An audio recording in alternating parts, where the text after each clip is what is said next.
ఒకవేళ వాళ్ళు ప్రేమించుకున్నారు అనుకోండి, శారీరకంగా కలిసే వాళ్ళు కాదు, ఒకరి మనసులో ఒకరు అర్థం చేసుకొని స్నేహపూర్వకంగా ప్రేమపూర్వకంగానే ఉండేవాళ్ళు. అది పవిత్ర ప్రేమ. ఇప్పుడు ఏం చేస్తున్నారంటే అప్పటిది అది వేరు, అది ఓకే. ఇప్పుడు ఉన్న జనరేషన్ ఏంటంటే నిజమైన ప్రేమ అర్థం చేసుకోవట్లేదు.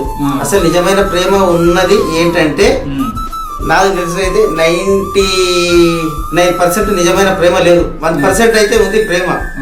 కానీ ఆ ప్రేమను ఎవరు అర్థం చేసుకోవట్లేదు. ఇంకో విషయం ఏంటంటే ఆ ప్రేమకు పరీక్ష పెడుతున్నారు. అది పరీక్ష అనేది తెలియదు. అమ్మాయి గాని అబ్బాయి గాని సహనాన్ని పరీక్ష ఇస్తున్నారా తెలియదు.